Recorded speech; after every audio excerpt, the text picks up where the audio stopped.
कुर्बान करने को तैयार है, इस मुल्क को कुछ नहीं हो सकता। जिस वक्त भी कोई मेरा जवान एनसीओ या ऑफिसर शहीद होता है तो वो रात मेरे लिए बड़ी मुश्किल होती है, because I feel that I have lost part of my body, part of my flash, जैसे जिस्म का कोई हिस्सा मुझसे कट गया। लेकिन जब मैं सुबह उठता हूँ तो फिर मैं भरपूर इरादे के साथ उठता हूँ कि मैंने काम करना है और इन बच्चों का खून ताकि रायगा न जाए। We are sacrificing the best for this nation. हम इस मुल्क के लिए बहुत खूबसूरत 18-19 साल के जवान कुर्बान कर रहे हैं और कुछ लोग समुंदर पार बैठे जो काफ़ी अरसे से मुल्क से बाहर हैं, फौज को गालियाँ देते हैं, मुल्क को गालियाँ देते हैं, मुल्क के तोड़ने की बात करते हैं। मैं उनको बता देना चाहता हूँ कि जब तक हमारे पास ऐसे बहादुर हैं इस मुल्क को कोई आंच नहीं आएगी और अनकरीब उन तक भी कानून की गिरफ्त होगी।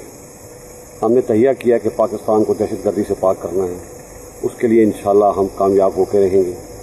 पाकिस्तान में आइन और कानून की अमलदारी होगी और इसको हम इंश्योर करेंगे कि पाकिस्तान एक मजबूत अच्छा मुल्क बन जाए। आखिर में मैं दोबारा से पाकिस्तान फौज के तमाम शहदा, पुलिस, रेंजर, एफसी और तमाम लॉ इन्फोर्सिंग एजेंसी के उन शहदा के वर्सा को सलाम पेश करना चाहता हूँ जिनकी कुर्बानी की वजह से आज पाकिस्तान दिन ब दिन अमन की तरफ बढ़ रहा है और मजबूत हो रहा है।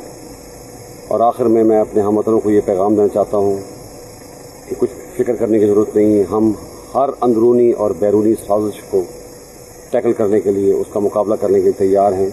और जब तक आवाम की कुव्वत हमारे साथ है, जिसके साथ फ़ौज का मोहब्बत का रिश्ता है, पाकिस्तान को कोई नुकसान नहीं हो सकता। लेफ्टिनेंट अरसलान के वालिदैन को खराज तहसीन पेश करता हूँ जिन्होंने अपने बेटे का नजराना इस मुल्क के लिए दिया।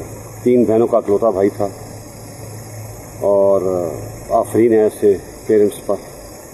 और जब तक ऐसे पेरेंट्स, ऐसे वालिदैन मौजूद हैं जो इस मुल्क के लिए अपने बच्चे कुर्बान करने को तैयार हैं, इस मुल्क को कुछ नहीं हो सकता। जिस वक्त भी कोई मेरा जवान एनसीओ या ऑफिसर शहीद होता है तो वो रात मेरे लिए बड़ी मुश्किल होती है, because I feel that I have lost part of my body, part of my flash, जैसे जिस्म का कोई हिस्सा मुझसे कट गया। लेकिन जब मैं सुबह उठता हूँ तो फिर मैं भरपूर इरादे के साथ उठता हूँ कि मैंने काम करना है और इन बच्चों का खून ताकि रायगा न जाए। We are sacrificing the best for this nation. हम इस मुल्क के लिए